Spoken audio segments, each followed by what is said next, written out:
Hello, hello. Ka channel mesa dot skincare clear tu te chi bai vek kule mesa chak chuak ka ni a. Ole tun chu ma chuanin skincare lampang kan hru chho le tonga skincare ti a khanin vun en kol na abikin actives lampang kan soi le tong. Oh, khoi na top hle milen sak don nia. Ole hey, I tun chu ma chuanin AHA le BHA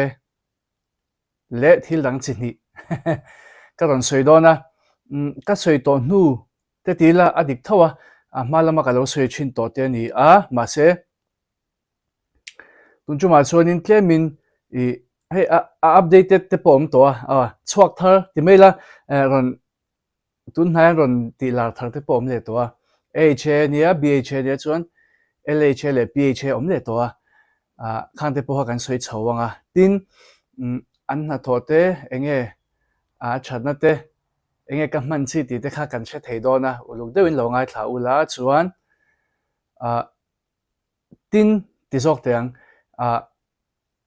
enge feedback ka don te po kha ngai thak rom ve to do na mana ka soya ka ron soi do top ai kha chuanin I tun chu ma chuanin a chip chia le thei do to don zok te ni te point ka hria kan soi de no lang han ti de phot maila ti chuanin bukan le chho le tran to ni chumo skincare lama khanin I tin hetia ka ron soi thale na chan chu bel lo le hre lo hi kan la tama chiang lo te pon yang chu kan lo soi na te re de to boka enge video te kan lo upload ve chur box ya kha tokin kan lo upload ve de rang box ya hava highlight te kha aboi thak ve china tu chu wang chuanin te han soi thale te po hi ka ron nei zo zo dona tin update version te po ti la ka ron soi ton hu ron soi le te chu update version te po ti la kan ti sual lawang te ro ti chuanin bu kan let ka ti kha bu kan let chho zo nga bullet chan te po mai thei ni te han ti la ti chuanin ole I AHA BHA LHA PHA kan soi do na ma sabberin AHA A changin chan mani se B hi kan kal ma so kang B hian kan chan ma so kang BHA beta hydroxy acids chu pakhat chaw ma chi khat chaw ma salicylic acid kan ti hi ni ta ni mo kan she to in ka ringa salicylic acid ti chuan kan she furanga BHA ti pon kan she fur mai theya she kop lo kha kan om ve theya chu wang chuan BHA chu salicylic acid salicylic acid an ti chuan BHA an soi ti na BHA ti pon salicylic acid an soi ti na inang reng thil thu mun reng ming lamdan soidan chin hi om mai khania ti chuanin BHA hi enge exfoliator a chuan AHA BHA LHA PHA an vain exfoliator ve kan nia BHA BK exfoliator a chuanin a chak bera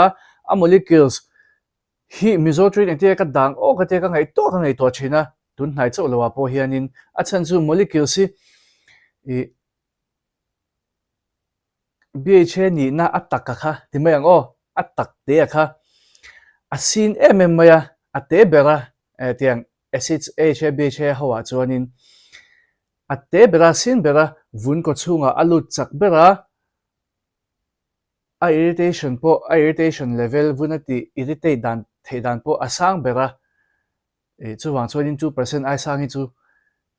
skincare a phei chuan manan phal lo shim ta medical lama po hian 2% ai sang hi chun mang vak lo mai theini ka hriat chhual lo chuan chu tiang vel chu ni ta a irritation level asanga salicylic acid serum 2% hi kar khata santin mang tawla ale peka chuan in ale peka mo akar le pek vela chuanin invunina tuar via wang chu tiang vel chu ni film khura ngai dan zia chu a that rol khan ani lo dan puya kan man chuan mo kan overuse kan overdo chuan thatna khan thatlo na kha aron khen ta china kha apoina chin mani ti chuanin BHA a molecules ani na ataka kha te bera vun chunga alut chak bera alut thuk bera tin oil a hne bok ta ni oil a a tham ral ve lo oil kha e rala chu vuna ti ro pap ta vun ti ro theina pap kha nei bok ta ni chu mai mom chuan in kan ngai na kan du ti ro mai mom le sensitive lo tan chuan in kan ngai na lu tu ka kan duwa kan hmang na sa face wash ate oma toner ate serum thlengin oma amang ngei le cha ti kha chuan kan hmang du tlang pu tin arngeng bol nei tan chuan in salicylic acid hi mai bol ka nei ti chi tan chuan in effective maya tin mai bol treatment de ubel po hi an ni ti la di adang pon ni thau kan soi chho se langa chu ti ro chuan salicylic acid chu an strong bang hian in sensitive den an zo lo ma a dry skin ten an zo lo ma chan chu vuna ti ro bel cha skin barrier lo chhia vuna ro le lu tuk chuan problem dang kha lo thleng ta thina kan vun thatna ai khanin problem kha lo thleng bel ve the tin amang chang ai ma chuan amang thei tan po voi le khata man pop chin lo purging asiam theya na satakin chu film khorangai maya acid so hi chu film khorangai vek shim thawa bha ngai le zual chuanin zana salicylic acid in lo manga atuka sunscreen apoimo lutuka sunscreen reapply thlengin apoimo chu real raw von tlat tur tin apoimo shim sunscreen chu BHN man chaw lo pun apoimo thawa BHN man ni chu apoimo le zawal kha ni ta chuna chuan lo mang chu zana chaw mang ro salicylic acid hi chu face wash hi chu apoi lo face wash ni lo toner te sunscreen sunscreen a chu am don lo oyom lo tu toner te serum te zana chaw mang ro sha mina thei sham chuan chu kan shil du cheu ni ti chuanin BHA chu di han kan du tok theya aman pol theile theilo lam hi kala thlur don lawa a chan chu nakina actives dang te po kala ron soi dona tin ka soi hnem le lu tu chuan in shele seng don lawa atam lu tuwa ka sha seng lo ti kha tam don chu wang chuanin aman pol theile theilo ho kha ka soi ri don lawa tin ka soi nol to tin kala soi chho don thawa ka ran soi non le vek dona video danga lo lungai lo ula AHA kan kal tong AHA le BHA an common bera an mang tam ber boka chu wang chuanin kan shoot ma sa zelang AHA chu alpha hydroxy acid chan ni ve thunga alpha khan ni tlata BHA ai chuanin an mild an irritation level po an hiam de izoka chuanin chu ti rol chuanin AHA hian in chi sang ania mo chung chu ka ron soi vek dona tin alar zual puite po oma adang chu ka thur bing thuilu tuk longa aming ho ka soi potang glycolic acid oma lactic acid oma malic acid oma citric acid oma tartaric acid oma chuan mandelic acid om velani chuanin ain dot dan khan ka soi de mayanga alar zual a chuan glycolic acid lactic acid le mandelic acid hin ya malic citric tartaric acid chu an lar lu tuk lawan hmang tam lu tuk lawa citric acid tlemin an lar le dewa tiang hian acid sani rol hianin a bikin citric malic tartaric te chu preservative sangpu hianin an hman na te hi omatin a formulations lo ti enge I ate kan soyang lo chokrem tu lo siam rem tu te tila khatiang ate po khanin an hmang thina tamwak lo hi chu te po chu an hman dan tho ania a bikin citric malic tartaric acid tho hi citric hi a bikin irritating de umai theya adang hi chu malic acid nen hian tlemin tartaric hi chu tlemin a zia de umai thei an mani hawa chuan chu ti ro skin care a hian kan mutam lu tuk lawa an mani hlang hian chu wang chuanin a bikin citric acid hi atam chu wang chuanin atam bera I thungana citric malic tartaric a chuan citric hi atam beranga atam pon ingredients enula atop lama khanin om de uselanga atam chuang lawa a ingredients ange a percentage chu tam don mi alo ma se preservative su tan tele alo a texture siam nuam tu a texture man ti nuam tu te po han mang chin englo han mang chin tum lo de kan soi thut chu te ti la lom fe chin tam don ma ti chuanin glycolic lactic le mandelic acid ka thur bingang aba adang pathum ka chu ka lu thuk don lo an pathum singa chuanin glycolic acid hi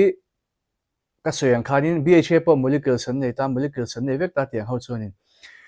chu an ni na ataka te kha o an sakruang te tila an sakruang kha glycolic acid chu AHA zinga ro chuanin ate bera i AHA ro chuan irritation level po sanga glycolic acid hi vun po alu thuka chuti rol chuanin AHA shim chuanin oil khan a velo ni o BHA ang khanin oil an a velo thunga chuti rol chuan an mani hi humectants an ni tel thunga hydration an tha kha BHA ne an lo an lo vele sok na ni ta BHA chu vuna ti ro AHA chu vun ti hydrate tu ni vele dai ti chuanin glycolic acid toner te po matur ordinary la khop maya mang to chuanin in shithia banga irritating dan te le hydrating dan te kha chu in shithiam vekin ka ringa chuanin lactic acid ka soilenga lactic acid hi amyl phaso ka glycolic acid a hianin sensitive skin acne prone skin sensitive box ya te hianin an mangna sa glycolic acid a chuan an molecules kha an ni na kha lian to chu wang chuan vun ko khan chu ti takin an zulut na to lawa an zulut pop lawa an zulut na to lawa soi mo khanin vun ko khan an lut to ni an man mo lo an ti pop lo ni chu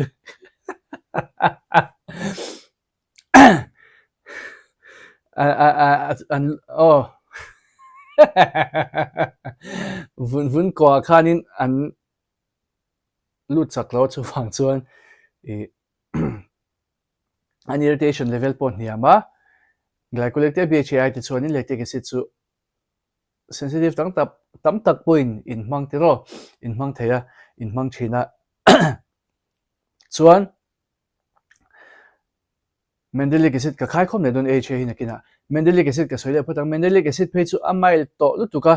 mandelic acid chi khat chau kala manga atam tuklo boka ordinary chau hi kala manga amyl khop maya chu ti ro chuanin mild VLCA ti lo khanin effective ve tho o an tha ve tho an na tho tu zon kha chu thok tha ve lu tuk tho ka du reu chu skin barrier chaklo te vun sensitive food chuak te tan chuan in man ve ngam karing ordinary mandelic acid hi chu an molecules ani na te lo len deuh to wang khanin le an BHA glycolic te chu an irritating role in an thok chak ve thunga an niang khanin an thok chak lo thunga mandelic te lactic acid te chu wang chuan mai du ka te pe chuanin ineffective haro deuh hlekanga ma se insensitive fiau chuan lo mang thoula acha tho ania chuanin AHA hi humectants ania vun an ti hnong tela kan ti to te ro an that le na chu skin barrier chaklo tan te khanin enge skin barrier khan ti chelem lawa chu wang chuanin khatianga te khanin an thatin glycolic acid te poi mai bola an mangna sel tuk thowa tin BHA chu blackheads an tha kan ti to te ro AHA ve thunge ro chu whiteheads lama var check khatiang se khanin kan na la te kan na vela hen kan ha thina whiteheads si bikin khatiang alo omle to thi chuanin glycolic acid toner ordinary ka manga ke chu tha ka ti viawa chuanin mai duk po hian glycolic acid chu ngei deuh kha in tama achan chu brightening an ni ve tel ve a glycolic acid hi vun ti en na melasma in siam chhuak tur kha alo zu veng hne thave ni chumo chu an thana nia dead skin cells antify tha whitehead san an tha boltan pon tha chu ti ro chuanin an chak ber thunga wang hianin AHA chu dry skin ta po man the kan ti rol hian sensitive lu tuk chuanin lo mang tam lo ula in man pon ka khata voi khate mo voi ni tampera chuan thakata voi thum te po lo mangula ni lo chuan mo khatiang te po kha poi lawa lactic acid le mandelic acid po amyl viau kan ti nangin ka khata voi thum ai tam chu lo mang chuang su atang pui acid state chu ka khata voi ni vel man hi atok tlang pui ma se an san over u chok lo hi chuanin voi hniai tam pawh hi pawh lo ma se lactic acid te mandelic acid te pawh hi irritation ani tlema ma se voi thum item chu lo hmang chuang so kan ti nge chan chu skin care tun lai kan ti thatlang pui to kan hmang deuh nual to bokana zan lama hman tur te kan nei de do to khatia khan in skin care kha adjust la overdo lo sham tur ne voi thil dang hman tur ne chu pe chon thil dang hman tur lo nei chau pe chon voi thum po kha tam mai the o khatia khanin less is more an ti chen ka skin care chuan mo sap chong takin atlema piang kha atamani an ti ang deuh khanin atlem tlem atam te potila kan se so lawang chu in hman tlem po khanin timia in hman tlem han tia khanin a hman dan tokin in share ta in overdo lo khan ti zok te ang o hman tlem ringon kha chu pani khat vele kha kan lo hmang palang ti kha kalawa ti ka lo nei ve do to se ka lo hmang changam lo ti kha kalawa overdo lo ani mai less is more an ti chuan overdo lo kha apoimo rồi muang in mang bek bekula kal chho bek bekula result duam result thain nei zo khang ti chuanin AHA BHA kan suita AHA poi toner ate sarama te tama face wash thlengin awma chu wang chuanin nga polo mangila a begin face wash te chu chun le zana po poi ka tilawa serum te moisturizer te po mai the tiro glow mask te po ma chuan toner ate zana lo hmang sham ro hetiang omna hi chu keima chuanin ka du bera HAD chu chuna po man the hi an tiatin a man dana po AMPM ten tiang chen kha chuanin ma se ke chuanin nisa noya chhuwa pui kha kavun kawi kan tinge a chan chu vun an lo ni laka khanin alo ti sensitive ve deuh thina kha khanin khwalum deuh phe ani chat deuh phe chuanin mai thu deuh te kha siam ma a du spots te po siam ma a chen kha ta phe chon mai vun no deuh chi sensitive deuh chi phe chon mai kang te hial kha athen ve thei na chance kha asang ani athleng ang chu ka tilawa thlen ve thei abikin BHA te po chuna lo hmang chu ka ti chan chu kha wang kha ni ta zana zel man tur ani tuna za tun chuma ka ron sei ho chu ti chuanin LHA omle ta LHA hi salicylic atanga underive ani ve thua salicylic acid derivatives te po tila omzia chuan appear ni lo appear aya mild shet ma se effective ve thosi amai appear aya chaklo shet te nang te pon chu adap han ti donila adap chu ni chi abok si lawa fake te han ti donila salicylic acid fake ha common don lo tu ka derivatives ania derivatives se chu vitamin C anga te pokan soi kai lo ka appear mang thelo tan chon derivatives ka kan mang china te ro khatiang khani mai amai zo ka an irritating lo zok boka chuanin vun ina zo ma boka mai bula te pon thathawa chuwang chuanin ma se product sai chun kan hmudeu chan to mu chu toner te pon ron siam na google la in hmudeu no langa LHA toner te topula in hmun no langa ma se brands lian tak tak hoi chuan an la siam bak lo thunga asiam an pon tlem te bakin an siam lovang tiang vel chunia chuan chu ti ro chuan chen khathianin an exfoliator ate chuan ron telve zo ama hlang ni lawin exfoliator dang te nen ron telve pol zeu khan ching thunga ni chu kan lo sheve shim don nia in lo hmang du ni chuanin sensitive prone skin acne prone skin sensitive acne prone skin in khan in lo hmang don nen man don chuan ti chuanin ka sei le mai kan vuna chat chat kan vuni na thil azo ten hi chuan appear nge hi chu appear ania appear khaman thei sam khatumila derivatives te kha chu tema sensitive do te kian thungila ti te kha karil ro lo mai mai kha chu kan thu ve kan ni thawa i chuanin PHA omle ta polyhydroxy acid chan tia hei hi AHA changa underive ve ani thunga derivatives ani ve thunga AHA chu mile to kan tia kha ai khana la mile le chong do na PHA toner chu minimally sa te po han kan mo te ro omnol to serama te po abikin peeling solution ate po khanin rodkal AHA BHA PHA ti te po ka hmutur kha omlo zo to an mangla chho chan viawa asan chu alo mile zo wang te po nia mitam ta khanin AHA BHA mang thelo te po khanin an lo man theinwal chin wang khania an ron tilar chho viawa ala lar chho ve zel tura po ngai la chuti ro chuanin an mail to maya vun sak chappa ngai tan chuanin tlem chuna zuam mom ve do mai the tona te po kha ka khata voili voi nga te chu in man ngam ka ring e vun sak chatan kha chuanin ma se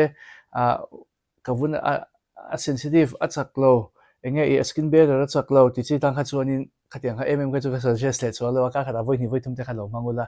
o pores anti-fire vek thawa exfoliator hi chuanin pores kha